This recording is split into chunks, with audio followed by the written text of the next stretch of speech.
तो आज हम स्टार्ट करेंगे चैप्टर फर्स्ट केमिस्ट्री क्लास 10 का chemical reactions and equations. Okay, so इस चैप्टर में सबसे पहले जो बेसिक इंट्रोडक्शन है पूरे चैप्टर का है ना कि केमिकल रिएक्शन क्या होता है, कितने तरह के होते हैं, हम इसके डिस्कस करते हैं। तो आपने पढ़ा है ना कि अपने पास रिएक्शंस फर्दर दो तरह की होंगी। हम शॉर्ट में पूरा चैप्टर रिवाइज कर रहे हैं विद इन वन आवर, है ना। तो रिएक्शन अपने पास कितनी तरह की हो सकती है? दो तरह की। आइदर अपने पास फिजिकल रिएक्शन होगी, है ना, और या तो अपने पास कैसी रिएक्शन होगी? केमिकल रिएक्शन होंगी। ठीक है, केमिकल रिएक्शन। अब मुझे बताओ कि फिजिकल रिएक्शंस क्या होते हैं? फिजिकल रिएक्शन वो रिएक्शंस होते हैं जहां पर हम रिएक्टेंट को प्रोडक्ट में बदल सकते हैं और प्रोडक्ट को फिर से किस में बदल सकते हैं? रिएक्टेंट में। एग्जांपल अगर लिखना चाहें आप तो लिख सकते हैं क्या?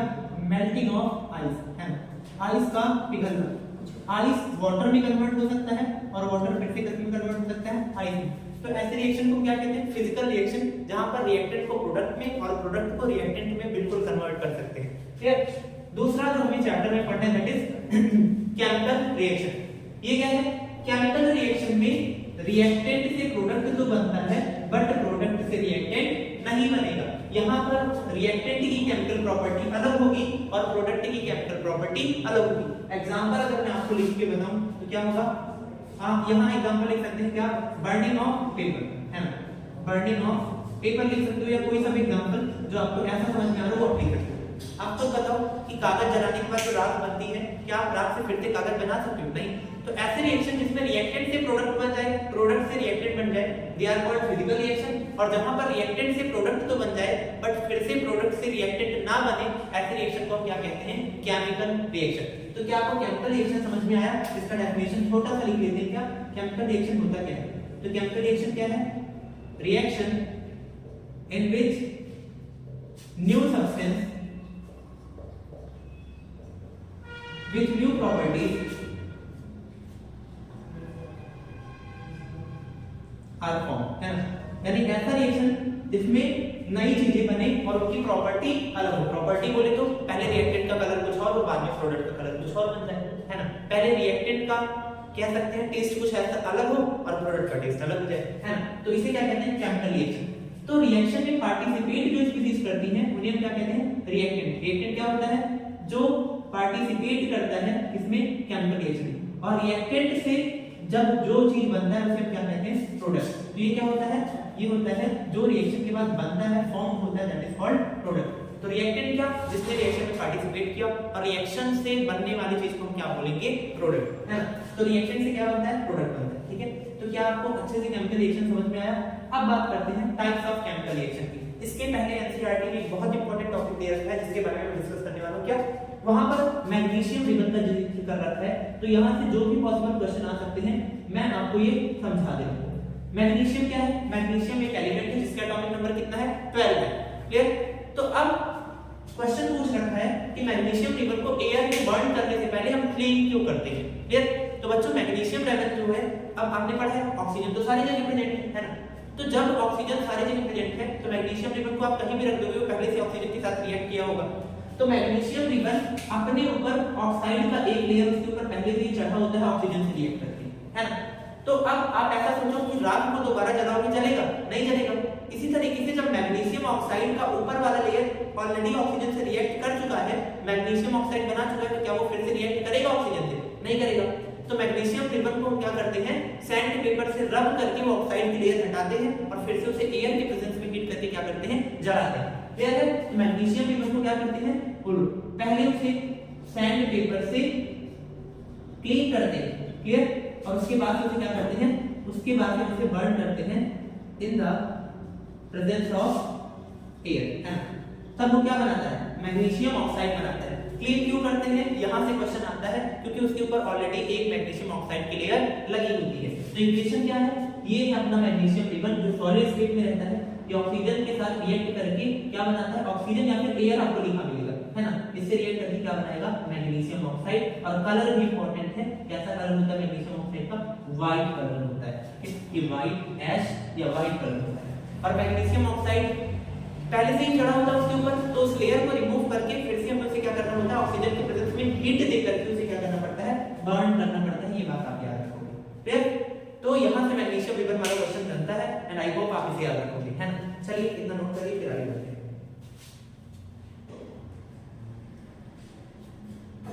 चलिए बढ़ते हैं अगले टॉपिक की तरफ, है ना। अब बात करते हैं टाइप्स ऑफ केमिकल रिएक्शन की, कि कितने तरह के केमिकल रिएक्शंस होते हैं।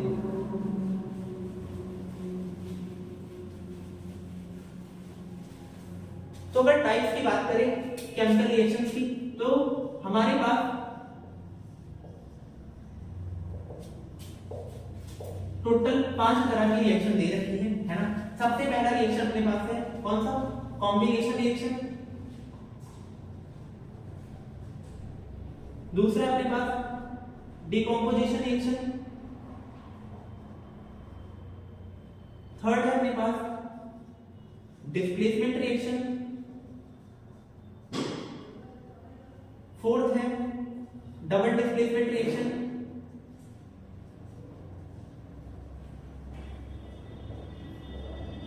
और फिफ्थ है अपने पास रेडॉक्स रिएक्शन, है ना। ये जो रेडॉक्स रिएक्शन है ये दो रिएक्शन से मिलकर बना होता है। एक तो इसमें रिडक्शन रिएक्शन होता है जिसे हम आगे पढ़ेंगे, और दूसरा इसमें क्या होता है अपने पास ऑक्सीडेशन रिएक्शन होता है। इन दोनों रिएक्शन से मिलकर क्या बना होता है, रेडॉक्स रिएक्शन, है ना। इसी में डबल डिस्प्लेसमेंट रिएक्शन का एक और टाइप है ना, न्यूट्रलाइजेशन रिएक्शन, जो हम सेकंड चैप्टर में कवर करेंगे। क्लियर। तो रिएक्शन कितनी तरह के हो गए, 5 तरह के हो गए, combination reaction, decomposition, double displacement और रेडॉक्स रिएक्शन हो गया आपके पास, है ना। तो अब वन बाय वन करके सबको डिस्कस करते हैं। सबसे पहले हम बात करते हैं किसकी, कॉम्बिनेशन रिएक्शन की। ये होता क्या है कॉम्बिनेशन रिएक्शन। तो बच्चे कॉम्बिनेशन रिएक्शन अपने पास क्या होता है, ऐसे रिएक्शन जिसमें दो या दो से ज्यादा रिएक्टेंट आपस में कंबाइन करते हैं, रिएक्ट करते हैं और उनसे सिंगल प्रोडक्ट बनाते हैं। क्लियर। ऐसे रिएक्शन को क्या कहते हैं, कॉम्बिनेशन रिएक्शन। मैं आपको एक सिंपल सा स्ट्रक्चर लिख के दिखाता हूं। लेट्स सपोज A + B, ये दोनों अलग अलग रिएक्टेंट थे, दोनों ने रिएक्ट किया और दोनों ने क्या बना दिया, AB। ऐसे रिएक्शन को क्या कहते हैं, कॉम्बिनेशन रिएक्शन कहते हैं। ऐसा रिएक्शन जिसमें A B दोनों पहले अलग अलग थे, दोनों ने रिएक्ट किया और क्या बना लिया, AB। ऐसे रिएक्शन को क्या बोलेंगे, कॉम्बिनेशन रिएक्शन बोलेंगे। कॉम्बिनेशन रिएक्शन समझ में आया आपको, है ना। अब इसके एग्जांपल डिस्कस करते हैं कि कैसा होता है। हमारे पास है हाइड्रोजन गैस, और आपको पता है गैसेस हमेशा डाई एटॉमिक फॉर्म में होती हैं, तो आप कभी H नहीं लिखोगे, H2 लिखोगे। ऑक्सीजन गैस के लिए O नहीं लिखोगे, O2 लिखोगे, है ना। और जब दोनों रिएक्ट करेंगे तो क्या बनेगा, इनसे H2O या तो गैस फॉर्म में बनेगा या तो लिक्विड फॉर्म में बनेगा। तो ये जो रिएक्शन अपने पास होता है, हाइड्रोजन गैस ऑक्सीजन गैस के साथ रिएक्ट करके वाटर गैस या फिर लिक्विड जो भी बनाता है अपने पास, है ना। तो इस रिएक्शन में पहले अपने पास दो रिएक्टेंट थे, हाइड्रोजन गैस और ऑक्सीजन गैस, और इनसे रिएक्ट होने के बाद सिंगल प्रोडक्ट बना H2O, दैट इज वाटर। तो ये कैसा रिएक्शन है, कॉम्बिनेशन रिएक्शन है। क्लियर। नेक्स्ट रिएक्शन है अपने पास क्या, H2 गैस, ये रिएक्ट करता है किसके साथ, क्लोरीन गैस के साथ, और यहां से क्या बनाएगा, HCl। और ये कौन सा रिएक्शन है अपने पास, ये रिएक्शन अपने पास कॉम्बिनेशन रिएक्शन। कैसे बना, HCl क्यों बना, H2Cl क्यों नहीं बना, ये मैंने अपने पहले बेसिक्स ऑफ केमिस्ट्री वाले वीडियो में बता रखा है, आप वहां से जाके ये चीज देख सकते हो, है ना।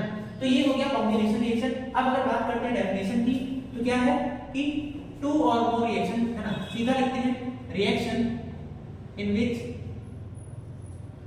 टू और more reactant combine to form a single product. ऐसे रिएक्शन को क्या बोलेंगे, कॉम्बिनेशन रिएक्शन बोलेंगे। ठीक है। और भी एग्जांपल है ना, NH3 जिसे हम अमोनिया गैस कहते हैं, ये HCl के साथ रिएक्ट करके ये बनाता है NH4Cl, जिसे हम क्या कहते हैं, अमोनियम क्लोराइड। क्या कहते हैं इसे, अमोनियम क्लोराइड, है। यहाँ पर ये क्या है, इसे हाइड्रोक्लोरिक एसिड, है ना, या हाइड्रोजन क्लोराइड। अगर लिक्विड फॉर्म में है तो hydrochloric acid, otherwise hydrogen chloride. और ये क्या है, वाटर, है ना। ये तो आप सबको पता है। तो ये हो गया एग्जांपल किसके, कॉम्बिनेशन रिएक्शन के, जो ऐसे सीधे सीधे एग्जाम में पूछे जाएंगे, है ना। ये कॉम्बिनेशन रिएक्शन क्या होता है और कैसे होता है, ये मैंने आपको पढ़ा दिया। एक मैं एक्स्ट्रा नोट पॉइंट आपको बता रहा हूं क्या, कि ये रिएक्शन जनरली नेचर में कैसे होते हैं, these are generally exothermic in nature, यानी इन रिएक्शन के समय, होते समय रिएक्शन से क्या रिलीज होता है, हीट। तो ये रिएक्शन कैसे होते हैं, एक्सोथर्मिक नेचर के होते हैं। ठीक है। ये रिएक्शन कैसे होंगे, एक्सोथर्मिक होंगे। फिर तो चलिए इसे नोट कर लिए, फिर बढ़ते हैं डिकम्पोजिशन रिएक्शन की तरफ।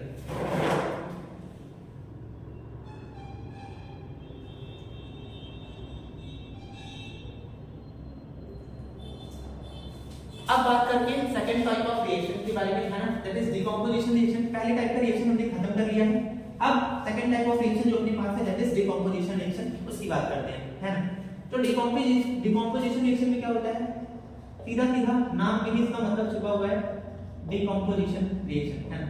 रिएक्शन, पहली बात सबसे इंपॉर्टेंट बात क्या है कि यहाँ पर एक वर्ड लिखा हुआ है, क्या, डिकम्पोज, है ना। यहाँ पर वर्ड है डिकम्पोज, यानी यहाँ पर एक रिएक्टेंट डिकम्पोज करता है, टूटता है, और उसके टूटने से दो या दो से ज्यादा प्रोडक्ट में क्या होता है, मिलता है, क्लियर। तो ये चीज हम देखते हैं डिकम्पोजिशन रिएक्शन, ये फर्दर क्लासिफाइड है 3 तरह से, मैं आपको बता दूं। और ये कैसा होता है, ये रिएक्शन होता है एंडोथर्मिक नेचर का, हमेशा आपको एनर्जी सप्लाई करना पड़ेगा रिएक्शन करवाने के लिए। अगर आप एनर्जी हीट के फॉर्म में सप्लाई करोगे तो इसका नाम पड़ जाएगा थर्मल डिकम्पोजिशन। अगर आप एनर्जी सनलाइट या लाइट के फॉर्म में सप्लाई करोगे तो इसका नाम पड़ जाएगा फोटोलाइटिक डिकम्पोजिशन। और अगर आप एनर्जी सप्लाई करोगे in the form of electricity तो इसका नाम पड़ जाएगा इलेक्ट्रोलाइटिक डिकम्पोजिशन रिएक्शन, क्लियर। तो जो भी हमारे पास डिकम्पोजिशन रिएक्शन है ना, ये क्या होता है, रिएक्टेंट स्प्लिट्स या ब्रेक डाउन, जो भी आपको लिखना है ना, स्प्लिट्स टू फॉर्म 2 और मोर न्यू प्रोडक्ट, है। इसमें एक रिएक्टेंट क्या होगा, टूटेगा और उससे 2 या 2 से ज्यादा प्रोडक्ट बनेगा। अगर मैं रिएक्शन बताऊं तो यहाँ पहले ए भी था, है ना, और ए भी टूट के क्या बना दिया, ए बना दिया और बी बना दिया। तो एक चीज आपको दिखा कि जस्ट ये किसका उल्टा है, कॉम्बिनेशन रिएक्शन का जस्ट ऑपोजिट है। तो इसे ऐसा भी लिखा मिलेगा आपको ट्रू फॉल्स वगैरह में, क्या, कि it is just opposite of combination reaction, है ना। कॉम्बिनेशन रिएक्शन का ये जस्ट क्या है, उल्टा है अपने पास, कौन सा, डिकम्पोजिशन रिएक्शन, क्लियर। अब इसके एग्जांपल्स क्या हैं देख लेते हैं। पहले तो इसे क्लासिफाई करते हैं कि कितनी तरह का होगा फर्दर। ये रिएक्शन होता है 3 टाइप्स का, है ना। पहला जो इसमें टाइप होता है वो है थर्मल डिकम्पोजिशन, थर्मल डिकम्पोजिशन। तो आपको वर्ड से ही क्लियर है ना, थर्मामीटर टेंपरेचर नापता है, तो अगर हीट के प्रेजेंस में रिएक्शन होगा तो थर्मल डिकम्पोजिशन होगा, है ना। तो लिखिए इसमें क्या, occurs in the presence of heat, तो ऐसे रिएक्शन को क्या बोलेंगे, थर्मल डिकम्पोजिशन रिएक्शन, है ना। एग्जांपल क्या है इसके, एग्जांपल क्या है, यहाँ पर सीधा एग्जांपल इसका पहला है जो सबसे कॉमन एग्जांपल है, दैट इज कैल्शियम कार्बोनेट। जब हम कैल्शियम कार्बोनेट को हीट करते हैं, ये बच्चों डेल्टा हीट का सिंबल है, हीट करने पर ये टूटता है कैल्शियम ऑक्साइड में और यहाँ से निकलती है कार्बन डाइऑक्साइड गैस। ये सॉलिड फॉर्म में होता है, ये भी सॉलिड है, और यहाँ से कौन सी गैस निकलती है, कार्बन डाइऑक्साइड गैस निकलती है। आपने पढ़ा कि होगा CO2 गैस को टेस्ट कैसे करते हैं, बोलो, ये क्या करता है, ये टर्न्स लाइम वाटर मिल्की, ये लाइम वाटर को कौन से फॉर्म में कर देता है, मिल्की, जो आप चैप्टर 2 में ऑलरेडी पढ़ने वाले हो, है ना। तो यहाँ से जब कैल्शियम कार्बोनेट को हीट दिया जाता है तो इससे कार्बन डाइऑक्साइड गैस निकल जाती है और क्या बच जाता है, कैल्शियम ऑक्साइड। तो देखिए पहले एक कंपाउंड था और ये टूट के एक से ज्यादा यानी 2 कंपाउंड का फॉर्मेशन किया। और भी एग्जांपल है ना, लेड नाइट्रेट का, यहाँ से भी भर के क्वेश्चन आएंगे पिछले ईयर में कि जब ये हीट होता है तो यहाँ से बनता है लेड ऑक्साइड, साथ में नाइट्रोजन गैस और नाइट्रोजन डाइऑक्साइड और साथ में ऑक्सीजन गैस निकलता है। क्वेश्चन क्या बनेगा, ये टूटा, यहाँ से लेड ऑक्साइड बना, नाइट्रोजन डाइऑक्साइड बना और ऑक्सीजन गैस निकला। तो जो NO2 गैस निकला, इससे क्वेश्चन आता है, इससे क्या निकलते हैं, ब्राउन फ्यूम्स निकलते हैं, है ना। कौन से कलर के, ब्राउन फ्यूम्स। तो इससे क्वेश्चन क्या पूछा जाता है, क्वेश्चन ये आएगा कि ऐसा डिकम्पोजिशन रिएक्शन मेंशन करो जिसमें कंपाउंड का डिकम्पोजिशन होने के बाद उसमें ब्राउन फ्यूम्स निकलते हैं। तो ब्राउन फ्यूम कौन सी गैस की वजह से आते हैं, NO2 गैस की वजह से, और NO2 गैस निकलता है कहां से, इस क्या पर्टिकुलर रिएक्टेंट के ब्रेकडाउन से, है ना। तो ये वाला रिएक्शन आप मेंशन करोगे वहां पर जहां पर ये क्वेश्चन पूछ रहा है।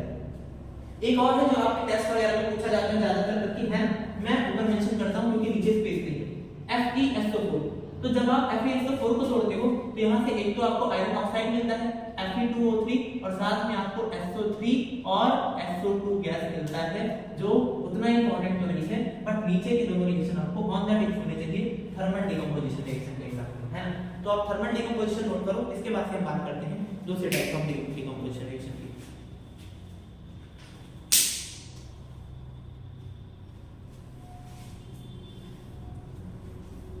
चलिए अब बात करते हैं second type of decomposition reaction की, है ना।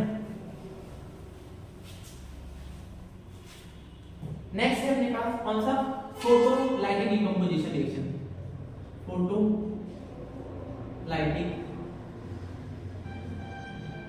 डिकम्पोजिशन रिएक्शन, है ना।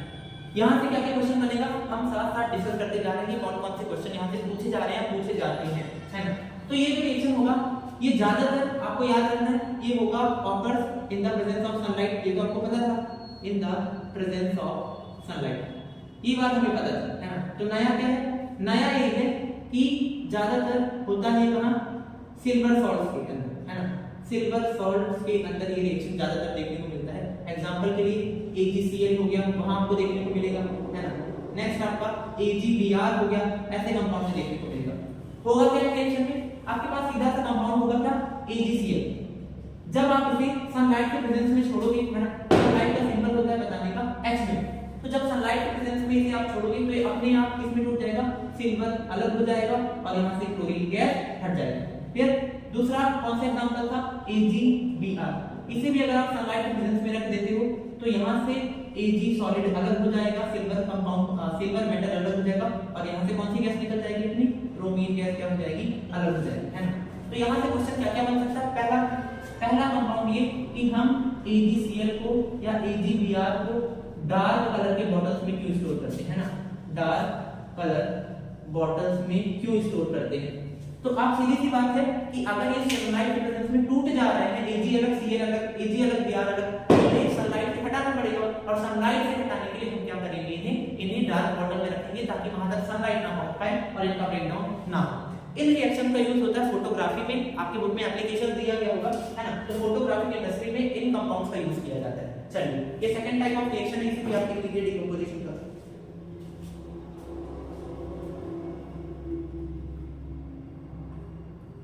ओके, अब बात करते हैं last type of decomposition reaction, जो अपने पास कौन सा है, इलेक्ट्रोलाइटिक डिकम्पोजिशन, और one of the important type of decomposition reaction, जिसके बारे में क्या करने जा रहे हैं, बात करने जा रहे हैं, है ना। तो थर्ड है अपने पास इलेक्ट्रोलाइटिक डिकम्पोजिशन, है ना, इलेक्ट्रोलाइटिक डिकम्पोजिशन। इसमें क्या होगा, वर्ड से ही क्लियर है, इलेक्ट्रो का मतलब क्या होता है, इलेक्ट्रो का मतलब होता है इलेक्ट्रिसिटी, तो और लाइटिंग का मतलब क्या होता है, इसका मतलब होता है ब्रेकडाउन। ऐसा पिछले भी दो में लिख सकते हो, फोटो का मतलब होता है सनलाइट और लाइटिंग का मतलब होता है ब्रेकडाउन, थर्मल का मतलब हीट, है ना, और डिकम्पोजिशन का मतलब ब्रेकडाउन। तो इलेक्ट्रिसिटी के प्रेजेंस में अगर ब्रेकडाउन हो रहा है तो उसे आप बोलेंगे इलेक्ट्रोलाइटिक डिकम्पोजिशन। तो क्या लिखें, occurs in presence of what, presence of electricity, ठीक है। ये कहां होगा, ये होता है एक्वस सॉल्यूशन के अंदर, है ना, ये इंपॉर्टेंट है, कहां देखने को मिलेगा, एक्वस सॉल्यूशन के अंदर देखने को मिलेगा, इंपॉर्टेंट है, याद रखिएगा, है ना। अब मैं आपको ये समझाने के लिए एक सिंपल सा डायग्राम बनाता हूं। यहां पर अपने पास एक कंटेनर है ना, थोड़ा नीचे बनाते हैं ताकि आपको पूरा सेट समझ में आए। ये अपने पास कंटेनर है, इसमें हम दो रॉड डालते हैं, एक एनोड होगा और एक क्या होगा, कैथोड होगा। चलिए यहां हम बनाते हैं क्या, एनोड, और आपने पढ़ा है एनोड पे कैसे चार्ज होता है, पॉजिटिव। नेक्स्ट क्या बना रहे हैं, कैथोड, कैथोड पे कैसा चार्ज होगा, नेगेटिव चार्ज होगा। जब हम इसे बैटरी से कनेक्ट कर देंगे आपस में तो क्या होगा, इसके अंदर लेट्स सपोज वाटर भरा है ना, और कंडक्टर बनाने के लिए थोड़ा सा इसमें क्या एसिड मिला देंगे, क्यों, ताकि ये थोड़ा सा कंडक्टर बन जाए, क्योंकि डिस्टिल्ड वाटर तो इलेक्ट्रिसिटी कंडक्ट नहीं करेगा, प्योर वाटर, तो यहाँ पर हमें क्या करना पड़ेगा, थोड़ा सा एसिड या कुछ भी डालना पड़ेगा ताकि कंडक्टर का काम करे। तब इससे होगा क्या, जो H2O है ना, लिक्विड फॉर्म में जो H2O है हमारे पास, ये क्या होगा, अब ये टूटेगा, किसमें टूटेगा, ये H2 और O2 गैस में टूटेगा। ध्यान से देखना, किसमें टूटेगा, H2 और O2। मैं आपको अगर इस रिएक्शन को और अच्छे से बताना चाहूं तो रिएक्शन कुछ ऐसा होता है कि जो H2O है, वाटर है, ये टूटता है किसमें, H+ में और OH- में। अब ये वही रिएक्शन है, एसिड से क्या आता है, H+, बेस से क्या आता है, OH- और H+ OH- मिलकर क्या बना लेते हैं, वाटर। तो H+ कहां से आया, वाटर के टूटने से, OH- में कहां से आया, वाटर के टूटने से। जब आप दोनों को फिर से जोड़ोगे क्या हो जाएगा, वाटर। तो H+ में पॉजिटिव चार्ज है, इसे हम क्या बोलेंगे, कैटायन। OH पे क्या है, नेगेटिव चार्ज, इसे आप क्या बोलोगे, एनायन, है ना। कैटायन कहां जाएगा, बहुत सिंपल सी बात है, कैथोड पर। एनायन कहां जाएगा, बहुत सिंपल सी बात है, एनोड पर। H+ जाके सीधा सीधा क्या बना लेता है, हाइड्रोजन गैस, और OH- जाके क्या बना लेता है, ऑक्सीजन गैस। कैसे बनता है, ये आपको पढ़ना है क्लास 12 इलेक्ट्रोकेमिस्ट्री के अंदर। अभी हमें इतना याद रखना है कि H+ क्या बनाता है, हाइड्रोजन गैस, और OH- क्या बनाता है, ऑक्सीजन गैस। तो हाइड्रोजन जब ये पानी का ब्रेक डाउन होगा H+OH- H+OH- में, तो सारे के सारे H+ कहां जाएंगे, क्योंकि ये कैटायन है, पॉजिटिव चार्ज है, तो कैटायन सारे के सारे माइग्रेट कर जाएंगे कहां, कैथोड के ऊपर, और एनायन सारे के सारे मूव कर जाएंगे एनोड पर। तो यहां से ऑक्सीजन गैस के बबल्स निकलेंगे और यहां से आपके हाइड्रोजन गैस की बबल्स निकलेंगे, है ना। तो ये हो गया आपके पास क्या, इलेक्ट्रोलाइसिस रिएक्शन, जहां पर अगर आपको लिखना हो तो H2O टूटता है किसमें, H2 और O2 में। H2 कहां निकला, H2 कैटायन बनाया था अभी देखा था, तो कहां निकलेगा, कैथोड पर, और O2 हमें कहां मिलने वाला है, एनोड पर, ठीक है, इसे नोट करिए।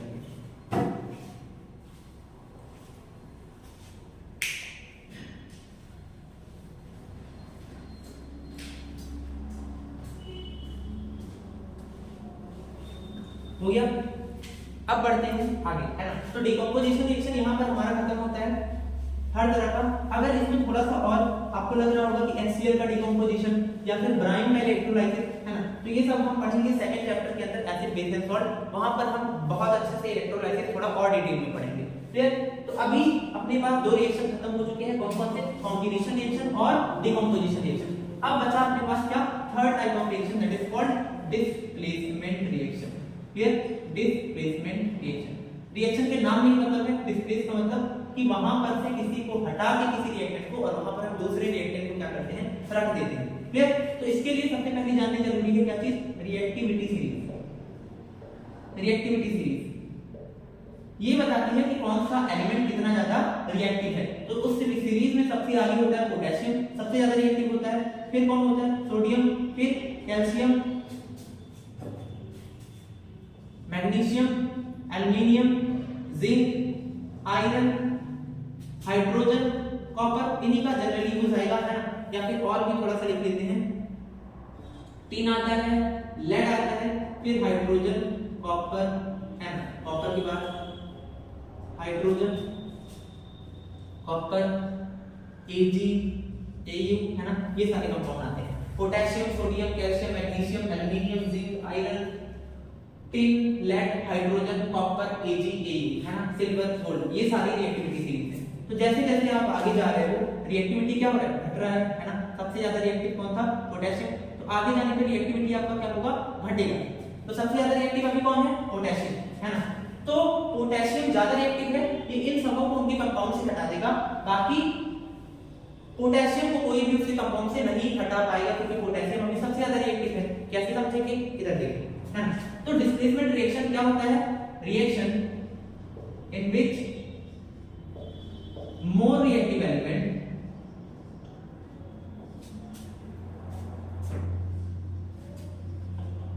displaces less reactive one from its compound, है ना। इसे क्या कहते हैं, डिस्प्लेसमेंट रिएक्शन, जहां पर ज्यादा रिएक्टिव एलिमेंट कम रिएक्टिव एलिमेंट को उसके कंपाउंड से क्या कर देगा, हटा देगा। एग्जांपल अपने पास A था और यहाँ पर एक कंपाउंड था XI। कंपाउंड क्या होता है, जो एक से ज्यादा तरह के एलिमेंट से मिलकर बना होता है ना। तो अगर A ज्यादा रिएक्टिव होगा X से, तो A X को हटा के वहां खुद बैठ जाएगा, क्या बन जाएगा, AY, और यहाँ से क्या अलग हो जाएगा, X। इसका मतलब A ज्यादा रिएक्टिव था, तभी तो X को हटा पाया, है ना। तो इसी तरह के रिएक्शन को हम क्या बोलते हैं, डिस्प्लेसमेंट रिएक्शन। सबसे पहला एग्जांपल दिया गया है Zn plus CuSO4 का, है ना। और यहाँ से क्या बना, अब आप खुद बताओ, रिएक्टिविटी सीरीज में आगे कौन है, जिंक पहले आ गया, और जिंक के बहुत बाद में कौन आता है, कॉपर। तो इसका मतलब कॉपर जिंक से कम रिएक्टिव है, तो जिंक इसे मार के भगा देगा, यानी इसके कंपाउंड से हटा देगा और वहां पर आके खुद बैठ जाएगा। तो अब कॉपर यहाँ से चला जाएगा, यहाँ कौन आ जाएगा, जिंक। तो जिंक किसके साथ आ गया, सल्फेट के साथ। यहाँ क्या बन गया, जिंक सल्फेट, और यहाँ से कॉपर क्या हुआ, अलग हो गया। बच्चे गलती क्या करते हैं, सीधा सीधा यहाँ पर गलती करते हैं कि Zn2SO4 बनेगा या जिंक सल्फेट बनेगा। तो यहाँ पर SO4 पे 2 चार्ज होगा, मैंने बेसिक वीडियो में पढ़ाया था, और कंपाउंड न्यूट्रल होगा, तो कॉपर पे +2 चार्ज होगा, और SO4 पे 2 जिंक पे भी चार्ज कितना होता है, +2। तो +2 -2, इसलिए एक जिंक के साथ एक सल्फेट लगा, और यहाँ पर क्या बन गया, कॉपर सॉलिड अलग हो गया।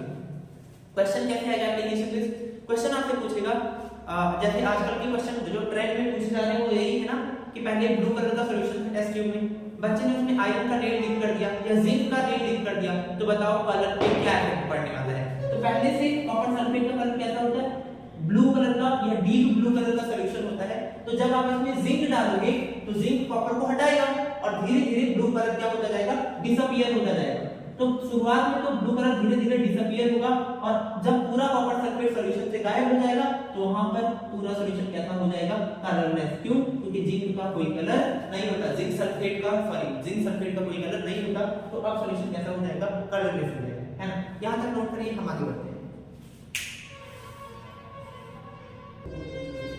चलिए अब डिस्प्लेसमेंट रिएक्शन के बारे में थोड़ा सा और क्वेश्चन प्रैक्टिस करते हैं ताकि इस पे अपना अप्रोच और बढ़िया बन जाए, है ना। तो आगे और भी एग्जांपल है डिस्प्लेसमेंट रिएक्शन के, जैसे अपना एग्जांपल होगा जिंक प्लस H2SO4, है ना। इसमें एक एलिमेंट और एक कंपाउंड रखना चाहिए, तो जिंक यहाँ पर क्या है, एलिमेंट, और H2SO4 क्या है, कंपाउंड। अब ध्यान से आप देख के बताओ कि जिंक ज्यादा रिएक्टिव है, अभी रिएक्टिविटी सीरीज देखा, हाइड्रोजन से ज्यादा रिएक्टिव था, तो जिंक हाइड्रोजन को डिस्प्लेस करेगा और खुद क्या बनाएगा, ZnSO4, और यहां से हाइड्रोजन गैस इवोल्व हो जाएगा, अलग हो जाएगा।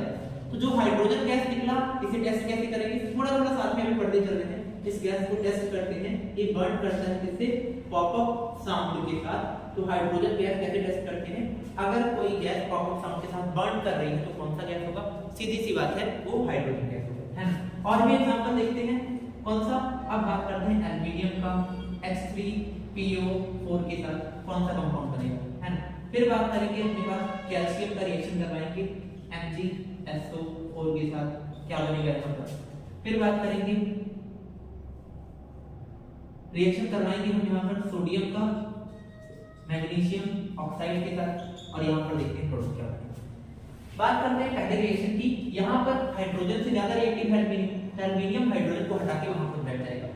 और अब ऐसा नहीं है यहाँ पर अपने पास Al3PO4 बनेगा, गलती यही होती है हमसे, है ना। यहाँ पर क्या बनेगा, ये डिसाइड करेगा कौन, वैलेंसी। आपने कभी पढ़ रखा था कि एल्युमिनियम पे 3+ चार्ज आता है और PO4 पे 3- चार्ज आता है, तो 3+, 3- न्यूट्रल हो जाएंगे। इसका मतलब एक एल्युमिनियम के साथ एक PO4 चाहिए, और यहाँ से जो भी हटेगा वो क्या बना देगा, हाइड्रोजन गैस। अब ये दिमाग में क्वेश्चन आ रहा होगा, 3 थे 2 कैसे है, तो ये हम अभी बैलेंसिंग करते समय डिस्कस करेंगे, है ना।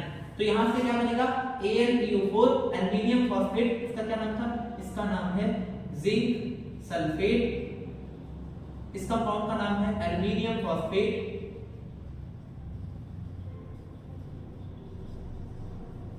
ठीक है, और यहाँ पर अब बताइए रिएक्टिविटी सीरीज में कैल्शियम ज्यादा रिएक्टिव था मैग्नीशियम से, तो क्या करेगा, मैग्नीशियम को डिस्प्लेस करके खुद बनाएगा कैल्शियम सल्फेट, और साथ में मैग्नीशियम यहाँ से क्या हो जाएगा, अलग हो जाएगा। यहाँ पर सोडियम ज्यादा रिएक्टिव है, रिएक्शन करेगा, मैग्नीशियम को यहाँ से हटाएगा और ऑक्सीजन के पास खुद बैठ जाएगा, है ना। तो अब सोडियम की वैलेंसी कितनी थी, 1, सोडियम पे कितना चार्ज आएगा, +1, मैग्नीशियम पे कितना चार्ज होता है, 2+, और ऑक्सीजन पे 2-। अब ध्यान से देखो, हमें ये तो पता होता है डिस्प्लेसमेंट रिएक्शन में कि सोडियम ऑक्सीजन से रिएक्ट करेगा, तो सोडियम पे प्लस चार्ज, ऑक्सीजन पे 2- चार्ज, तो इस पे 2+ भी तो चाहिए, तो कितने सोडियम चाहिए, 2 सोडियम चाहिए। तो यहाँ पर क्या बनेगा, Na2O, क्यों, क्योंकि एक सोडियम से तो एक प्लस चार्ज है और हमें प्लस और माइनस चार्ज बराबर करना है, तभी कंपाउंड बनेगा। तो 2- के साथ 2+ चाहिए ना, तो Na+, फिर एक सोडियम और लगेगा, तो 2+ यहाँ 2- यहाँ Na2O, और साथ में यहाँ से क्या अलग हो जाएगा, मैग्नीशियम सॉलिड के फॉर्म में अलग हो जाएगा। तो ये हमारे कुछ क्या है, डिस्प्लेसमेंट रिएक्शन है ना, नोट करिए। चलिए अब यहाँ पर होता है डिस्प्लेसमेंट रिएक्शन हमारा खत्म, है ना। बात करते हैं इनके एप्लीकेशंस की, जहां से भर भर के क्वेश्चन हमसे पूछा जाता है, क्लियर।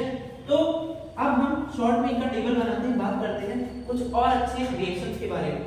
सबसे पहले अगर इस रिएक्शन का मुझे आंसर बताइए क्या होगा। यहाँ पर अपने पास एक कंपाउंड है AgCl, और इसका रिएक्शन करवाते हैं कॉपर के साथ, है ना। दूसरा रिएक्शन हम रिएक्शन करवाते हैं Ag का CuSO4 के साथ, है ना। ध्यान से देखिएगा, फिर रिएक्शन करवाएंगे कॉपर का ZnSO4 के साथ। यहाँ पर कौन ज्यादा रिएक्टिव है, Ag या कॉपर। तो कॉपर सिल्वर से तो ज्यादा रिएक्टिव था, तो इसका मतलब अगर कॉपर सिल्वर से ज्यादा रिएक्टिव है तो सिल्वर को तो इसके कंपाउंड से डिस्प्लेस करेगा। कॉपर पे कितना चार्ज आता था, 2+, Ag पे 1+, और Cl पे 1-। और अगर आपको नहीं पता सिल्वर पे कितना चार्ज आता, तो ये तो मैंने पढ़ाया था कि क्लोरीन की वैलेंसी 1 होती है, तो क्लोरीन पे 1- चार्ज आएगा, और अगर इस पे 1- है तो न्यूट्रल होने के लिए 1 माइनस के साथ 1 प्लस रहना चाहिए ना, तो इसमें कितना रहेगा 1 प्लस। अब कॉपर किसके साथ कंपाउंड बनेगा, क्लोरीन के साथ, इतना तो हमें पता है, लेकिन हमें ये नहीं पता कि CuCl बनेगा, CuCl2 बनेगा, CuCl3 बनेगा, कैसे पता चलेगा। कॉपर पे कितना चार्ज है 2 प्लस, क्लोरीन पे कितना है 1 माइनस, तो अगर एक क्लोरीन और आ जाए तो 2 माइनस हो जाएगा और 2 प्लस 2 माइनस कंपाउंड बन जाएगा। तो यहाँ पर फार्मूला क्या बनेगा CuCl2। अब 2 प्लस हो गया, एक क्लोरीन पे 1 माइनस, दो क्लोरीन पे 2 माइनस, और यहाँ से कौन अलग हो गया, सिल्वर अलग हो गया। क्लियर, ये एक्वस फॉर्म में रहता है ना, और प्रेसिपिटेट पर रहता है और ये एक्वस फॉर्म में रहता है। ठीक है, यहाँ पर क्या सिल्वर रिएक्टिव है या कॉपर रिएक्टिव है, तो भाई जो ज्यादा स्ट्रांग है, क्या वीक वाला उसे उसके घर से निकाल पाएगा, नहीं, तो कॉपर की रिएक्टिविटी ज्यादा है सिल्वर से, तो कभी भी कॉपर को सिल्वर उसके कंपाउंड से हटा नहीं पाएगा, तो यहाँ पर रिएक्शन नहीं होगा, तो यहाँ पर हम लिखते हैं नो रिएक्शन। अगेन ज्यादा रिएक्टिव कौन है, जिंक कॉपर से ज्यादा रिएक्टिव है, तो अब क्या जिंक को कॉपर उसके घर से निकाल पाएगा, कंपाउंड से हटा पाएगा, नहीं हटा पाएगा, तो यहाँ पर भी कोई रिएक्शन नहीं होगा। क्लियर, ये चीज नोट कर लीजिए, ऐसे भी क्वेश्चन आते हैं, बिल्कुल आपको कंफ्यूज करने के लिए दे देगा। ठीक है, चलिए अब देखते हैं और इनसे क्या क्या क्वेश्चन पूछे जाते हैं। क्लियर, ध्यान से देखिएगा, कुछ एप्लीकेशन बेस्ड क्वेश्चन की बात करते हैं। क्वेश्चन कुछ ऐसा आएगा कि एक टेस्ट ट्यूब है ना, और टेस्ट ट्यूब में हमारे पास क्या है, एक ब्लू कलर का सॉल्यूशन है। ठीक है, ध्यान से सुनना, इसमें कैसा सॉल्यूशन है, ब्लू कलर का सॉल्यूशन है। फिर बोलेगा कि एक स्टूडेंट था, उसने क्या किया, इसमें कुछ आयरन के नेल्स डाल दिए, है ना, आयरन फिलिंग्स या आयरन नेल जो भी बोलेगा, है ना, आयरन फिलिंग्स इसमें क्या किया, ऐड कर दिया। अब क्या होगा, सॉल्यूशन अभी ब्लू था, आयरन की फिलिंग्स डालते ही पहले ब्लू कलर का सॉल्यूशन किसका होता है, कॉपर सल्फेट का होता है, और अगर कॉपर सल्फेट के अंदर हम आयरन फिलिंग्स यानी आयरन को डाल देंगे तो ज्यादा रिएक्टिव कौन है, आयरन। अगर आयरन ज्यादा रिएक्टिव है तो कॉपर को उसके कंपाउंड से हटाएगा और खुद क्या बनाएगा, FeSO4, और कॉपर कहां हो गया, अलग हो गया। तो अब पहले सॉल्यूशन में कॉपर सल्फेट था, अब सॉल्यूशन में आयरन सल्फेट है, तो कॉपर सल्फेट का कलर ब्लू था, है ना, ये कैसा था, ये डीप ब्लू सॉल्यूशन था, और आयरन सल्फेट का कलर अलग होता है। तो अब जैसे ही आयरन फिलिंग डालोगे, थोड़ी देर बाद सॉल्यूशन कौन से कलर का दिखेगा, ग्रीनिश कलर का दिखेगा। क्लियर, क्यों, क्योंकि अब यहाँ पर कॉपर सल्फेट नहीं है, बल्कि यहाँ पर क्या है, अब यहाँ पर आयरन सल्फेट या फेरस सल्फेट है, FeSO4, है ना। क्यों, आयरन जैसे ही कंटेनर में गया तो यहाँ पर ये वाली रिएक्शन हुई, कौन सी रिएक्शन हुई, ये वाली रिएक्शन हुई, सारे के सारे धीरे धीरे कलर जाएगा, क्यों, कि धीरे धीरे आयरन कॉपर को हटा रहा होगा। एक टाइम ऐसा आएगा पूरा कॉपर हटके पूरे आयरन लग जाएंगे, आयरन सल्फेट बनेगा और पूरा ब्लू कलर से कौन से कलर में चेंज हो जाएगा, ग्रीन, है ना। तो जब ग्रीन कलर आ जाएगा तो यहाँ पर क्या बन गया, FeSO4, और कॉपर नीचे जाके बैठ जाएगा, होगा रेड ब्राउन कलर में, कॉपर नीचे जाके आपका सेट हो जाएगा। यहाँ तक बात समझ में आया, बोलो। तो ऐसे बिल्कुल बहुत सारे क्वेश्चन पूछे जाते हैं, हमें ये चीजें याद होनी चाहिए। क्लियर, चलिए अब बात करते हैं double displacement reaction. Displacement reaction से जो क्वेश्चन पॉसिबल थे, बनते थे, है ना, वो सब हमने डिस्कस कर लिए। अभी हम बात करते हैं इसकी डबल डिस्प्लेसमेंट रिएक्शन की। क्लियर, चलिए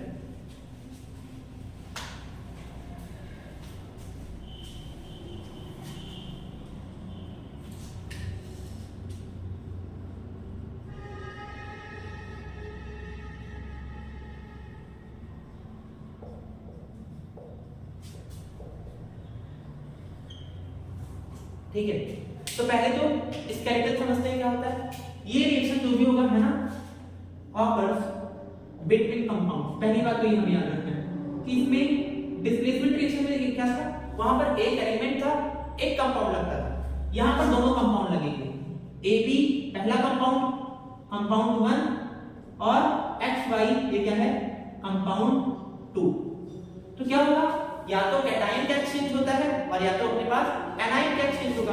हमेशा याद रखना कि कंपाउंड में पहला जो होगा उसमें पॉजिटिव चार्ज, बाद वाले पे नेगेटिव। यहां पर भी पहले वाले पे पॉजिटिव और बाद वाले पे नेगेटिव। तो या तो प्लस वाले को आपस में एक्सचेंज कर दो और या तो माइनस वाले को। तो यहां क्या करते हैं, प्लस वाले को एक्सचेंज करते हैं, ये वाला प्लस यहां, ये वाला प्लस यहां, तो क्या बनेगा AY और साथ में क्या बनेगा XB, है ना। तो अब यहां पर न्यू कंपाउंड बने, न्यू कंपाउंड 1 और यहाँ पर नया कंपाउंड बन गया 2। क्लियर, तो ऐसे रिएक्शन को जिसमें दो कंपाउंड आपस में पार्टिसिपेट करते हैं, उनके बीच में आयंस का एक्सचेंज होता है और नए कंपाउंड बन जाते हैं, तो यहाँ पर हम क्या कहते हैं, ये कैसा रिएक्शन है, ये है डबल डिस्प्लेसमेंट रिएक्शन। याद रखना यहाँ पर दोनों कैसे होंगे, कंपाउंड, ये भी कंपाउंड होगा आपका और ये भी आपका क्या होना चाहिए, कंपाउंड ही होना चाहिए। यहाँ पर बिल्कुल कोई भी रिएक्टिविटी सीरीज मैटर नहीं करता है ना, क्योंकि दोनों कंपाउंड है। पहला जो सबसे बेसिक टाइप का रिएक्शन है वो है CuSO4 और यहाँ पर साथ में लिखते हैं ZnCl2 है ना। अब एक ये है जिसमें पॉजिटिव चार्ज होगा Zn+2 और ये दूसरा है जिसमें Copper+2 पॉजिटिव चार्ज होगा है ना। तो क्या करेंगे, जिंक को कॉपर के पास, कॉपर को जिंक के पास, तो क्या बन जाएगा ZnSO4 पहला कंपाउंड और दूसरा क्या बन जाएगा CuCl2, ये है अपना दूसरा कंपाउंड। तो यहाँ पर बिल्कुल रिएक्टिविटी सीरीज नहीं देखना, सीधा जिंक और कॉपर आपस में एक दूसरे की पोजीशन क्या कर लेंगे, एक्सचेंज कर लेंगे और यहाँ से हमारे पास क्या बनेगा, कंपाउंड। जितने एसिड बेस रिएक्शन है यानी न्यूट्रलाइजेशन रिएक्शन वो भी डबल डिस्प्लेसमेंट रिएक्शन है ना। तो लिख लेते हैं, अगर हमें न्यूट्रलाइजेशन रिएक्शन देखना है तो वो भी कैसे है, डबल डिस्प्लेसमेंट रिएक्शन। जैसे HCl लिया और क्या लिया, NaOH लिया, तो Na+ कल पढ़ा था पॉलीएटॉमिक आयन OH-, यहाँ H+Cl-, तो जो ये प्लस है यहाँ भेज दो, ये प्लस है यहाँ भेज दो, तो जब Na वहां पर जाएगा तो क्या बनेगा NaCl और साथ में OH के पास H आ गया तो क्या बनेगा HOH और रियल एक करोगे तो ये एक्चुअल में क्या है H2O है ना। तो क्या बना, सोडियम क्लोराइड जो कि एक सॉल्ट है और साथ में इसके क्या बन गया, वाटर। क्लियर, ये कैसा था अपने पास, ये था अपने पास डबल डिस्प्लेसमेंट रिएक्शन है ना। और भी एग्जांपल आ सकते हैं इसमें, बिल्कुल H2SO4 और साथ में यहाँ पर क्या लिखते हैं Mg3PO4 का होल 12। कैसे करवाना रिएक्शन, मैग्नीशियम हाइड्रोजन की जगह ले लेगा और हाइड्रोजन मैग्नीशियम की जगह ले लेगा। तो चार्ज याद रखना जरूरी है, मैग्नीशियम पे कितना चार्ज होता था 2+, ठीक है, ऐसा नहीं है कि Mg2SO4 बनेगा ना, मैग्नीशियम पे चार्ज कितना 2+ और SO4 पे कितना चार्ज होता था 2-, तो 2+, 2- चार्ज बराबर है ना, इसका मतलब एक मैग्नीशियम के साथ एक सल्फेट लगेगा, क्या बन जाएगा MgSO4। और PO4 पे कितना चार्ज हुआ करता था 3-, और हाइड्रोजन पे कितना होता था H+, मैंने बताया था मेटल के साथ प्लस चार्ज, नॉन मेटल के साथ माइनस चार्ज। बेसिक वाली केमिस्ट्री की वीडियो बहुत इंपॉर्टेंट है, एक बार आप वहां जाके देख लो, ये आपको बहुत हलवा लगेगा है ना। तो यहाँ से 3- एक ही प्लस है, जिसका मतलब 3 हाइड्रोजन चाहिए ना, तभी तो 3+, 3- होगा, न्यूट्रल बनेगा कंपाउंड। तो यहाँ से क्या बन जाएगा साथ में H3PO4 है ना। ये क्या है, दिस इज मैग्नीशियम सल्फेट और ये क्या है, ये है अपने पास फॉस्फोरिक एसिड है ना। चलिए नोट करिए,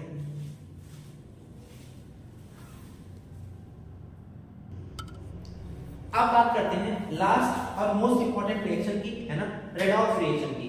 यहां पर आपका डबल डिस्प्लेसमेंट रिएक्शन होता है।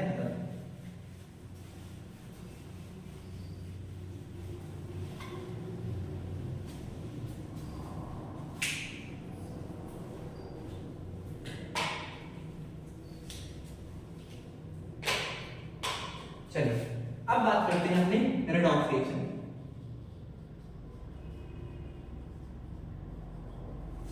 ये जो रेडॉक्स रिएक्शन है ना, ये पर्टिकुलर दो रिएक्शन का ग्रुप होता है। दो रिएक्शन जब एक साथ हो रही होती हैं किसी एक ही रिएक्शन में, दूसरे हम क्या कहते हैं redox reaction.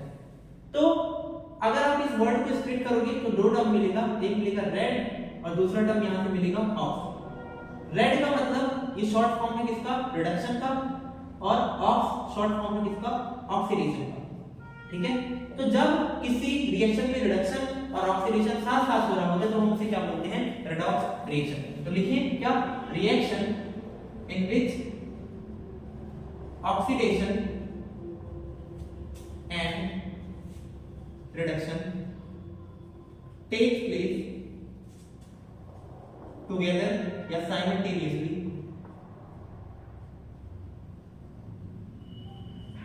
is called redox reaction। ऐसा रिएक्शन जिसमें ऑक्सीडेशन और रिडक्शन दोनों साथ साथ हो रहे होंगे उसे हम क्या बोलेंगे, वो कैसा रिएक्शन है, वो होगा अपने पास रेडॉक्स रिएक्शन है ना। तो अब ये तो समझ लिया कि रेडॉक्स रिएक्शन क्या होगा, जिसमें ऑक्सीडेशन हो रहा होगा और रिडक्शन हो रहा होगा। तो ये तो पता हो कि रिडक्शन क्या होता है और ऑक्सीडेशन क्या होता है। तो यहाँ पर ये हम नोट करते हैं कि क्या होगा अपने पास, रिडक्शन क्या होता है और ऑक्सीडेशन क्या होता है। बहुत बेसिक टर्म्स है ना, ऑल्दो 11th में तो इसका पूरा एक चैप्टर है, अभी हम 10th में हैं तो वही बेसिक पढ़ेंगे जो हमारे काम है। बच्चे बहुत कंफ्यूज होते हैं, इसमें कर देंगे एडिशन ऑफ ऑक्सीजन, इसमें ऐसा सब है ना, उल्टा सीधा। हमें कैसे याद रखना है, ऑक्सीडेशन का मतलब क्या होता है, एडिशन ऑफ ऑक्सीजन। तो यहाँ पर हम सीधा लिखें क्या, एडिशन ऑफ ऑक्सीजन। अब मुझे एक बात बताओ, यहाँ पर क्या किया, एडिशन ऑफ ऑक्सीजन, तो दूसरी तरफ क्या करना पड़ेगा, रिमूवल। तो यहाँ पर हम क्या लिखें, रिमूवल ऑफ ऑक्सीजन, यानी जब ऑक्सीजन को रिमूव करेंगे तो क्या होगा, रेडॉक्सिफिकेशन। अब यहाँ ऐड किया, अब इधर ऐड करो, तो यहाँ पर क्या लिखें, एडिशन ऑफ हाइड्रोजन, और यहाँ पर क्या लिखूं, रिमूवल ऑफ हाइड्रोजन, है ना। ये सारी चीजें। और भी एक टर्म आता है क्या, गेन ऑफ इलेक्ट्रॉन को हम क्या कहते हैं, रिडक्शन। गेन ऑफ इलेक्ट्रॉन क्या होता है, आगे मैं समझाऊंगा। और लॉस ऑफ इलेक्ट्रॉन को हम क्या कहते हैं, ऑक्सीडेशन। तो रिडक्शन बताने के लिए या तो वहां पर ऑक्सीजन हट रहा हो, या तो हाइड्रोजन ऐड हो रहा हो, और या तो इलेक्ट्रॉन ऐड हो रहा हो। ऑक्सीडेशन कब होगा, जब किसी रिएक्शन में ऑक्सीजन ऐड हो रहा हो, या हाइड्रोजन हट रहा हो, और या तो इलेक्ट्रॉन लॉस हो रहा हो। आपको पढ़ा, आपने पढ़ा है कि जब कोई एलिमेंट इलेक्ट्रॉन गेन करता है तो उस पर नेगेटिव चार्ज आता है, और जब इलेक्ट्रॉन लूज करता है तो पॉजिटिव चार्ज आता है।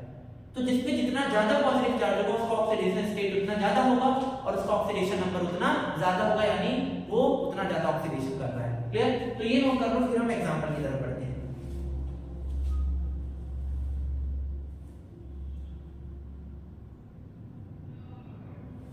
चलिए अब बात करते हैं इनके एग्जांपल्स की, है ना। ये टर्म्स एक बार आप अच्छे से याद रखना, क्योंकि इनका यूज आने वाला है। क्लियर?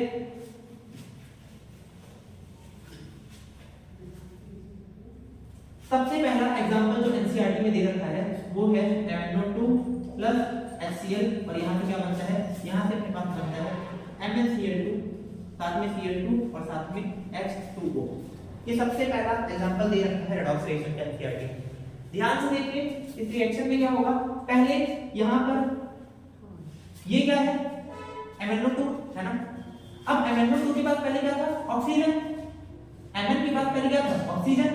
अब यहाँ पे ऑक्सीजन क्या हो गया, हट गया, तो यहाँ से यहाँ क्या हुआ, रिडक्शन। क्यों, अभी पढ़ा, loss of oxygen is called reduction. और क्यों रिडक्शन हुआ, क्योंकि यहाँ किसका लॉस हुआ, लॉस ऑफ ऑक्सीजन। दूसरा, पहले यहाँ पर HCl था, और अब हाइड्रोजन यहाँ से क्या हुआ, हट गया। क्लोरीन के पास पहले हाइड्रोजन था, अब हाइड्रोजन हट गया, तो यहाँ क्या हुआ, ऑक्सीडेशन। क्यों, क्योंकि अभी पढ़ा ना क्या, लॉस ऑफ हाइड्रोजन को भी हम क्या कहते हैं, ऑक्सीडेशन। तो क्या ये रेडॉक्स रिएक्शन है, बिल्कुल। क्यों, क्योंकि इसमें रिडक्शन भी हो रहा है और ऑक्सीडेशन भी हो रहा है। अगर केवल रिडक्शन होता तब ये रेडॉक्स रिएक्शन नहीं होता, और अगर केवल ऑक्सीडेशन या ऑक्सीडेशन हो रहा होता तो भी रेडॉक्स रिएक्शन नहीं होता। रेडॉक्स रिएक्शन इसलिए है क्योंकि इसी रिएक्शन के अंदर रिडक्शन भी हो रहा है, यानी लॉस ऑफ ऑक्सीजन, और इसी रिएक्शन के अंदर क्या हो रहा है, ऑक्सीडेशन भी हो रहा है, यानी क्या, लॉस ऑफ हाइड्रोजन। क्लियर? और भी एग्जांपल देखते हैं इसके, PbO, साथ में कार्बन, यहां से बनता है Pb प्लस CO। क्लियर? पहले लेड के पास ऑक्सीजन था, अब हट गया, तो यहां पर क्या हुआ, रिडक्शन, बिल्कुल। कार्बन के पास ऑक्सीजन नहीं था, अब ऑक्सीजन मिल गया, यहां पर क्या हुआ, ऑक्सीडेशन। तो क्या आपको ऑक्सीडेशन और रिडक्शन बताने आया? अब हम बात करते हैं ऑक्सीडाइजिंग एजेंट क्या होता है और रिड्यूसिंग एजेंट क्या होता है ना। तो इन एग्जांपल्स को नोट करिए, फिर हम बात करते हैं ऑक्सीडाइजिंग रिड्यूसिंग एजेंट के बारे में। चलिए, आपने सुना होगा LIC एजेंट के बारे में। LIC एजेंट क्या होते हैं, जो LIC करवाते हैं उन्हें या करते हैं उन्हें हम क्या बोलते हैं, LIC एजेंट। तो एक टर्म है ऑक्सीडाइजिंग एजेंट, इसका मतलब क्या, जो ऑक्सीडेशन कर रहा हो। रिड्यूसिंग एजेंट, इसका मतलब क्या, जो रिडक्शन कर रहा हो। तो ऑक्सीडाइजिंग एजेंट कौन होता है, कौन होता है, सब्सटेंस या ऐसा कंपाउंड, है ना,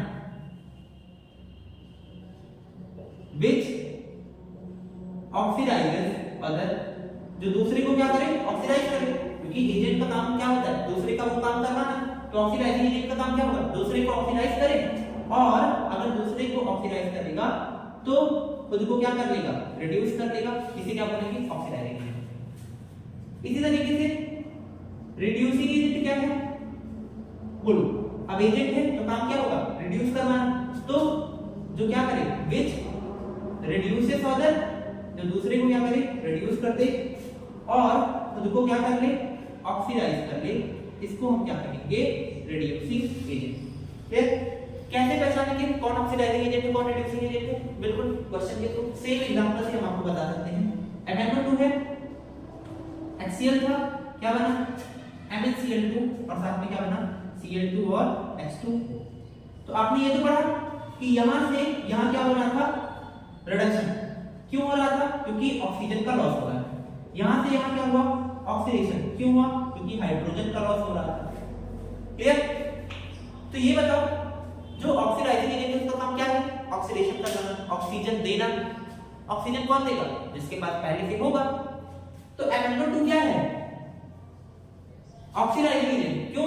इसके पास ऑक्सीजन है, इसने क्लोरीन को ऑक्सीडाइज करवा दिया, HCl को ऑक्सीडाइज करके किसमें बदल दिया, क्लोरीन को, और खुद बेचारा क्या हो गया, रिड्यूस हो गया।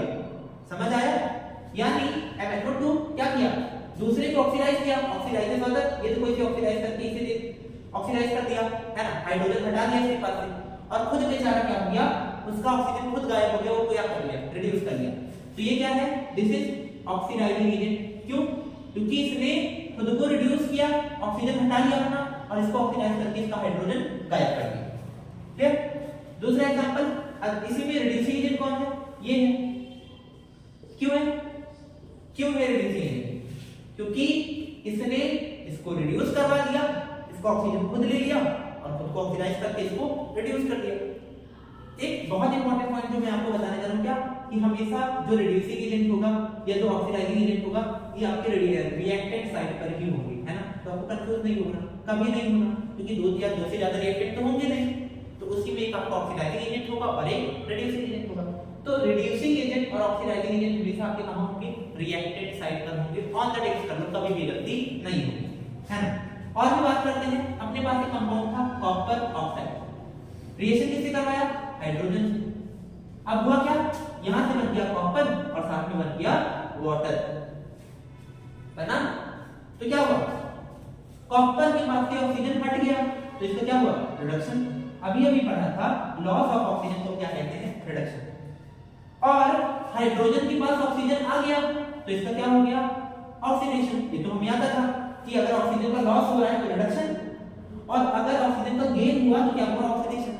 अब कौन एजेंट है, अब दो ही है ना, तो एक ऑक्सीडाइजिंग एजेंट होगा और एक रिड्यूसिंग एजेंट होगा। हमें पहचानना है कौन ऑक्सीडाइजिंग एजेंट और कौन रिड्यूसिंग एजेंट, क्योंकि रिएक्टेंट साइड पर ही होंगे दोनों।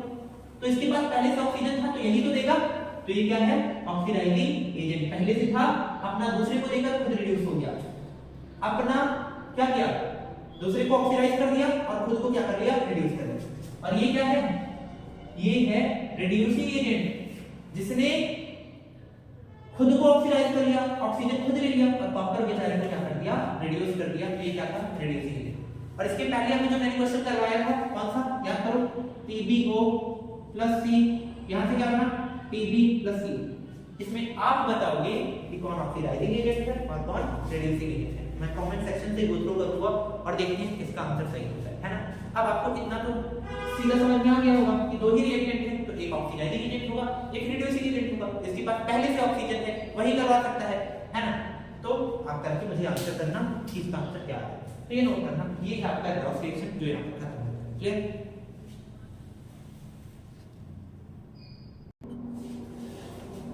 तो यहां पर हमारा हर तरह का केमिकल रिएक्शन होता है खत्म, b combination reaction, decomposition reaction, displacement reaction, double displacement reaction, and the last one is redox reaction, है। अब बात करते हैं, क्योंकि हमने इसके पहले एक टॉपिक आता था बैलेंसिंग ऑफ केमिकल रिएक्शन। मैं जान के उसे पीछे रख रहा हूं, क्यों, क्योंकि अभी आप हर तरह के केमिकल रिएक्शन को पढ़ चुके हो और अब हम उन्हें सीधा सीधा क्या करेंगे, बैलेंस करेंगे। क्लियर? तो अब बात करते हैं क्या, balancing of reaction. Balancing of reaction, है ना, कि रिएक्शन को कैसे बैलेंस करते हैं और क्यों बैलेंस करते हैं, है ना। अब ध्यान से सुनिएगा, यहां से सबसे पहला क्वेश्चन जो बनता है ये वही है, क्या, why to balance, है ना, कि हम क्वेश्चन को या किसी रिएक्शन को बैलेंस करें तो क्यों करें। ठीक है, तो मैं इसका बहुत सिंपल सा आपको एक एग्जांपल के थ्रू समझाता हूं। लेट्स सपोज कि अपने पास ह्यूमन बॉडी ही है ना। तो जब डेथ होता है तो क्या करते हैं, हम उसे बर्न कर देते हैं। बर्न किया, तो कुछ चीजें मिट्टी में मिल गई, कुछ हवा में चली गई, कुछ पानी में मिल गई। तो अल्टीमेटली अगर ह्यूमन बॉडी 50 किलो की थी तो जो 50 किलो में से वाटर, सॉयल, गैस जो भी बना वो इस अर्थ के अंदर ही है ना, तो ओवरऑल मास क्या है, कांस्टेंट, अर्थ के बाहर तो गया नहीं। तो इसे कहते हैं लॉ ऑफ कंजर्वेशन ऑफ मास, है ना। एक एक्सेप्शन है, न्यूक्लियर रिएक्शन में ये वैलिड नहीं है ना, बाकी सारी जगह वैलिड है। तो लॉ ऑफ कंजर्वेशन ऑफ मास कहता है कि ना तो हम मास को क्रिएट कर सकते हैं और ना तो मास को डिस्ट्रॉय कर सकते हैं, केवल मास को एक फॉर्म से नहीं, केवल मास को रीअरेंज कर सकते हैं नया कंपाउंड बनाने के लिए, है ना। तो मास can neither be created nor destroyed during any chemical reaction, है ना। न्यूक्लियर रिएक्शन के टाइम पे होता है, बट हमारे सिलेबस में केमिकल रिएक्शन है, तो यहाँ पर मास को ना तो क्रिएट किया जा सकता और ना तो डिस्ट्रॉय किया जा सकता। इसका मतलब जब हम रिएक्टेंट को लेकर रिएक्शन करवाते हैं तो अगर 50 ग्राम रिएक्टेंट आपने इनिशियली लिया है तो प्रोडक्ट भी टोटल आपको कितना मिलना चाहिए, 50 ग्राम, क्योंकि किसी भी केमिकल रिएक्शन में कभी भी मास डिस्ट्रॉय नहीं होगा, ना तो 50 से ज्यादा होगा और ना तो 50 से कम होगा। तो why to balance, क्यों बैलेंस करना, to satisfy law of conservation of mass. क्यों बैलेंस करते हैं, ताकि law of conservation of mass को क्या करें, सेटिस्फाई कर पाए, है ना। और ये होता क्या है तो लिख लेते हैं, according to law of conservation of mass, क्या, mass can neither be created, है ना, मास को ना तो क्रिएट किया जा सकता नॉर डिस्ट्रॉय, और ना ही हम मास को नष्ट कर सकते हैं। क्लियर, बस कर क्या सकते हैं, बोलो, इसे रीअरेंज करके नया कंपाउंड इससे बना सकते हैं, है ना। तो ये क्या कहता है, मास can neither be created nor destroyed during any chemical reaction, किसी भी केमिकल रिएक्शन के समय पर ना तो हम नया मास बना सकते हैं और ना तो पुराना मास डिस्ट्रॉय कर सकते हैं। इसका मतलब अगर कोई रिएक्शन है ना, वहां पर रिएक्टेंट किसमें कन्वर्ट हुआ, प्रोडक्ट में। तो बहुत इंपॉर्टेंट ये बताना क्या कि टोटल, है ना, टोटल मास ऑफ रिएक्टेंट जितना होगा ये मास ऑफ प्रोडक्ट के क्या होगा, इक्वल होगा। क्यों, क्योंकि केमिकल रिएक्शन में मास तो बिल्कुल डिस्ट्रॉय हुआ नहीं होगा, ना तो गायब हुआ होगा, ना कहीं से नया मास आया होगा। तो मास जितना रिएक्टेंट का होगा प्रोडक्ट का मास भी उतना होगा, केवल फॉर्म चेंज हुआ होगा, है ना। ऐसा भी कभी नहीं होगा कि रिएक्टेंट के टाइप पे कार्बन के एटम था, प्रोडक्ट बनते ही कार्बन नाइट्रोजन बन गया, कभी नहीं होगा, है ना। तो मास तो रहेगा ही, है ना, साथ में नंबर ऑफ एटम जो रिएक्टेंट साइड पे रहेंगे, जिस एलिमेंट के जितने रहेंगे प्रोडक्ट साइड पे भी वो उतने रहेंगे। तो number of atom at reactant side, ठीक है, ऑफ एनी एलिमेंट, ठीक है, किसी भी एलिमेंट का रिएक्टेंट साइड पर जितना एटम होगा वो सेम नंबर ऑफ एटम होगा ऑफ दैट एलिमेंट, उस एलिमेंट का इधर एट प्रोडक्ट साइड। तो याद रखना, अगर रिएक्शन करवाते टाइम तुमने 4 कार्बन के एटम रिएक्टेंट साइड पे लिए हैं तो कंपलसरी है कि प्रोडक्ट में भी आपको कितने कार्बन के एटम मिले, 4 मिले, तो ही वो सही है ना। तो mass of reactant mass of product के बराबर है और total number of any particular reactant at reactant side that must be equals to total number of reactant, total number of atoms at product side, है ना। तो अब ये तो है स्टेटमेंट जो मैंने आपको समझाया। बैलेंस कैसे करते हैं हम वो चीज देखते हैं, है ना, कि रिएक्शन को हम कैसे बैलेंस करते हैं। रीड करो, चलो कुछ नोटेशंस में आपको बता दूं, बुक में जो दिया गया है, अगर कहीं पे किसी एलिमेंट के बगल AQ लिखा है इसका मतलब वो किस फॉर्म में है, एक्वस फॉर्म में। एक्वस फॉर्म का मतलब वो वाटर सॉल्युबल है, उसमें सॉल्वेंट कौन है, वाटर, और ट्रांसपेरेंट होगा, है ना। अगर L फॉर्म में है इसका मतलब वो प्योर लिक्विड स्टेट में है ना। अगर कहीं ब्रैकेट में आपको छोटा सा f देखने को मिले वो कौन से फॉर्म में होगा, सॉलिड फॉर्म में होगा। और अगर आपको PPT देखने को मिले इसका मतलब उस रिएक्शन में क्या बन रहा है, प्रेसिपिटेट बन रहा है, यानी वो कंपाउंड नीचे जाके क्या हो रहा है, बैठ जा रहा है, प्रेसिपिटेट बना।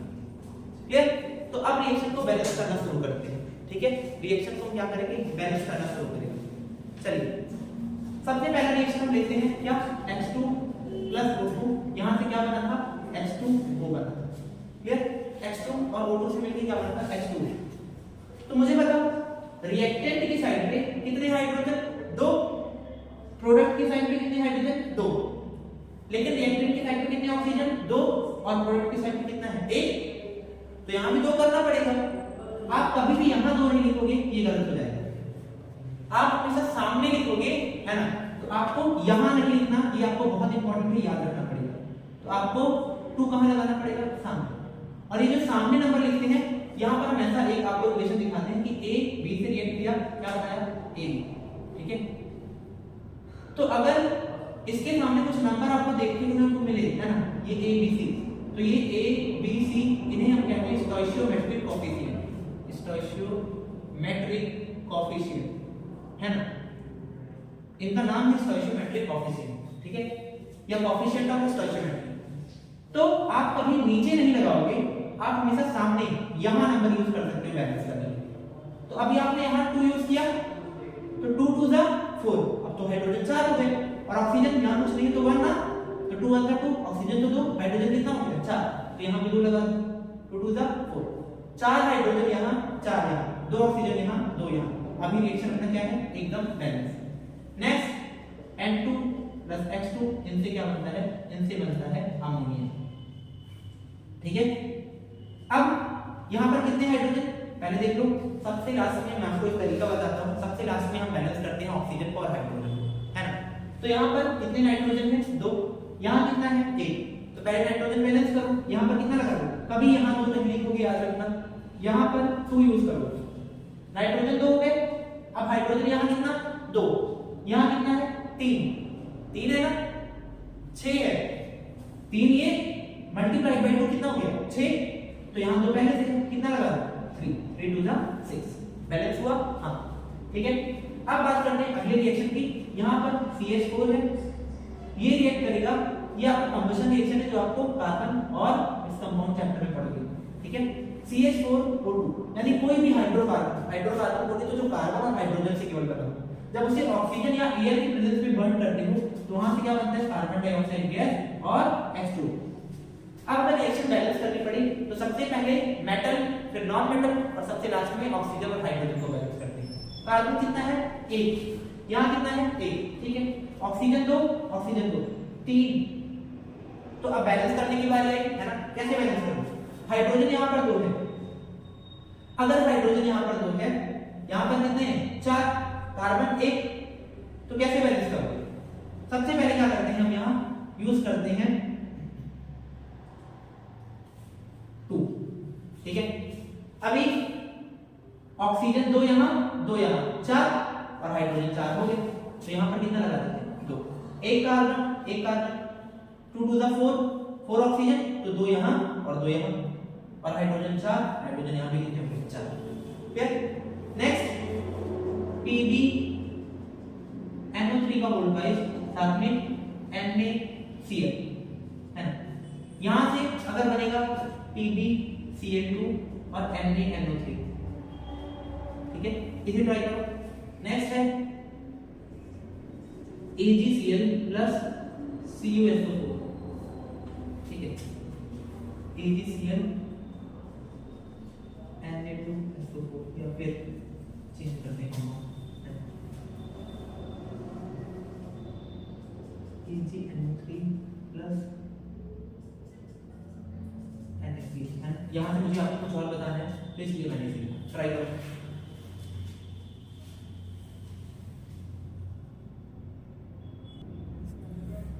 चलिए, तो यहां पर क्या करेंगे, इधर कितना सोडियम 1, इधर भी कितना 1, ठीक है, क्लोरीन कितना 1, क्लोरीन कितना है 2 है, 2 यूज करो। अब सोडियम 2 हो गया, यहां भी 2 यूज करो। अब देख लो 2 सोडियम इधर, 2 सोडियम यहां, 2 क्लोरीन इधर और 2 क्लोरीन इधर, एक लेड NO3 का ट्वाइस यानी 2 NO3, और यहां पर भी 2 NO3। इस रिएक्शन में आपका क्या होगा, ये भी डबल डिस्प्लेसमेंट रिएक्शन है, तो क्या बनेगा, यहां से आपके पास बनेगा AgCl और NaNO3, है ना। ऑलरेडी रिएक्शन पहले से बताया था, क्योंकि AgCl येलो कलर का PPT बनाता है, याद रखना, AgCl प्रेसिपिटेट बना के रिएक्शन के नीचे बैठ जाए। तो यहां अगर मुझे नोटेशन का यूज करना होता तो कौन से फॉर्म में, गैस, यहां पर भी गैस या लिक्विड फॉर्म में ही बनेगा, ये भी गैस फॉर्म में, यहां भी गैस फॉर्म, ये भी गैस फॉर्म में है, यहाँ से भी गैस बना और ये लिक्विड बना। यहाँ पर कौन से फॉर्म में है, ये एक्वस फॉर्म में होगा, ये भी एक्वस फॉर्म में होगा। यहाँ से क्या बना, एक्वस एक्वस। कौन से फॉर्म में था, एक्वस, ये भी एक्वस फॉर्म में। अब ये पीपीटी बना लिया और ये कौन से फॉर्म में, एक्वस फॉर्म। तो यहाँ से बैलेंसिंग ऑफ रिएक्शन भी हमने सीखा, नोटेशन कैसे लिखते हैं वो हमने सीखा, है ना। तो ये सारी चीजें यहाँ पर हमारी होती हैं खत्म। अब लास्ट में कुछ टॉपिक्स हैं, है ना। हालांकि अब उनसे क्वेश्चन तो आएगा नहीं, जैसे रेसिडिटी हो गया, कोरोजन हो गया, बट थोड़ा सा उनका भी जिक्र कर लेते हैं, है ना।